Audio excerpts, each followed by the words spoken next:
ദൈവത്തിന് സ്തുതി. പ്രഭാതകിരണത്തിലേക്ക് സ്നേഹവന്ദനം. ഭാഗം 2285. ഇന്ന് ഏപ്രിൽ മാസം 3-ാം തീയതി, 93-ാമത്തെ ദിവസത്തിലെത്തി. ഇന്ന് വലിയ വെള്ളിയാഴ്ചയാണ്. ദുഃഖവെള്ളി എന്ന് പറഞ്ഞാലാണ് നമുക്ക് കുറെ കൂടി പരിചിതം. കർത്താവിന് കടന്നു പോകേണ്ടി വരുന്ന കഠിനമായ വഴികളെക്കുറിച്ചൊക്കെ നല്ല ധാരണയുണ്ട്. ഈ ഒരാഴ്ചയിലെ ദിനങ്ങൾ അതെല്ലാം ഒരിക്കൽ കൂടി നമ്മളൊന്ന് ആവർത്തിച്ച് ഓർത്തെടുത്തിട്ടുമുണ്ട്. ദൈവത്തിലുള്ള വിശ്വാസവും മനുഷ്യരിലുള്ള വിശ്വാസവും ഒക്കെ നഷ്ടപ്പെടാനായിട്ട് എത്ര എളുപ്പമാണ്. ഇത് രണ്ടും ഒരുപക്ഷെ നഷ്ടപ്പെട്ട കൂട്ടത്തിലാവും നമ്മൾ. ദൈവത്തിലുള്ള വിശ്വാസവും മനുഷ്യരിലുള്ള വിശ്വാസവും.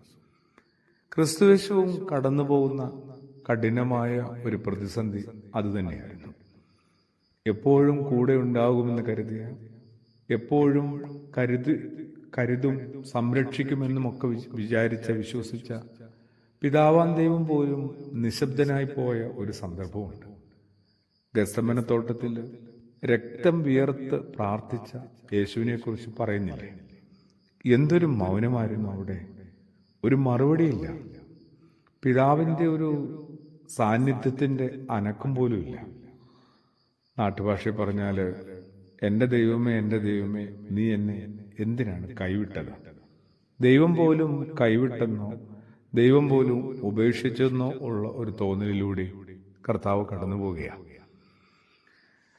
അങ്ങനെ ദൈവവിശ്വാസവും നമുക്കൊക്കെ എപ്പോഴും നഷ്ടപ്പെടുന്നു, അല്ലേ? പിന്നെയുള്ളത് മനുഷ്യരിലുള്ള വിശ്വാസമാണ്.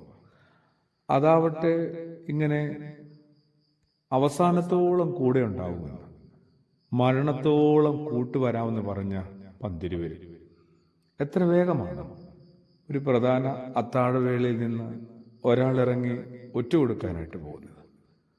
മറ്റൊരു മനുഷ്യൻ വിസ്താരത്തിന്റെ ആ വ്യത്യസ്തമായ വഴികളിൽ എത്ര ഭംഗിയായിട്ടാണ് തീ കാഞ്ഞ് ആ കുളിരകറ്റുന്നത്. ഒപ്പം ഗുരുവിനെ അറിയില്ല എന്ന് ആവർത്തിച്ച് അലമുറയിടുന്നത്. തോട്ടത്തിലും നമുക്ക് കാണാവുന്നതാണ്. മനുഷ്യരിലൊക്കെയുള്ള വിശ്വാസം വേഗം നഷ്ടപ്പെടുമല്ലേ? 1 മണിക്കൂർ നേരം എനിക്ക് വേണ്ടി ഉണർന്നിരുന്നൊന്ന് പ്രാർത്ഥിക്കാവൂ എന്ന് കെഞ്ചുന്ന യേശു, ഉറക്കക്ഷീണം കൊണ്ട് കാര്യമായി കുറുക്കം വലിച്ചുറങ്ങുന്ന ശിഷ്യരുടെ സമൂഹവുമൊക്കെ എത്ര വേഗമാണ് ഇങ്ങനെ മനുഷ്യരിൽ നിന്ന്, മനുഷ്യരുടെ സമീപനങ്ങൾ മൂലം ഒറ്റപ്പെടുന്നത്. അങ്ങനെയുള്ള കഠിന സാഹചര്യത്തിൽ ക്രിസ്തുയേശു മറികടന്നുവെന്നാണ് ഈ വലിയ വെള്ളിയാഴ്ച ഞാനും നിങ്ങളും വിശ്വാസം കൊണ്ടും പ്രത്യാശ കൊണ്ടും കണ്ടെത്തേണ്ടതും നേടിയെടുക്കേണ്ടതും. ദൈവത്തിലുള്ള വിശ്വാസം വർദ്ധിക്കാനായിട്ട്, മനുഷ്യരിലുള്ള വിശ്വാസം കുറെ കൂടി വർദ്ധിപ്പിക്കാനായിട്ട് ക്രിസ്തുയേശു ശ്രമിക്കുന്നുണ്ട്. അതുകൊണ്ട് തന്നെയാണ് പത്രോസിനോട് പിന്നെ ഒന്ന് പറയുന്നത്, നീ എന്നെ അധികം സ്നേഹിക്കുന്നു. ആ സ്നേഹത്തേക്ക് ഒന്നുകൂടി ഒന്ന് ഓർത്തെടുക്കാനായിട്ടും ഓർമ്മപ്പെടുത്താനായിട്ടുമൊക്കെ സാധിക്കണ്ടേ? ശരിക്കും എന്താണ് അത്ഭുതം? അത്ഭുതം 2 തരത്തിലുണ്ട്. ചില നാടുകളിൽ മനുഷ്യർക്കിണങ്ങിയ മട്ടിൽ ദൈവം വഴങ്ങുമ്പോൾ അതിനെ അത്ഭുതമെന്ന് പറയും. ഭൂരിപക്ഷം ആളുകളും അങ്ങനെ തന്നെയാണ്. മറ്റു ചില അപൂർവം സ്ഥലങ്ങളിൽ ദൈവത്തിന് ഇണങ്ങിയ മട്ടിൽ മനുഷ്യർ വളരുമ്പോൾ അതിനും അത്ഭുതമെന്ന് പറയും. നമ്മുടെ നാട്ടിലെ കാര്യങ്ങൾ അങ്ങനെയാണ്. ഈ വലിയ വെള്ളിയാഴ്ച കുറെ കൂടി ക്രിസ്തു സാന്നിധ്യത്തിലേക്ക് നമുക്ക് മാറി താമസിക്കാം. ഒപ്പം ദൈവത്തിലുള്ള വിശ്വാസവും മനുഷ്യരിലുള്ള വിശ്വാസവും കുറെ കൂടി നമുക്ക് ചേർത്ത് പിടിക്കാം.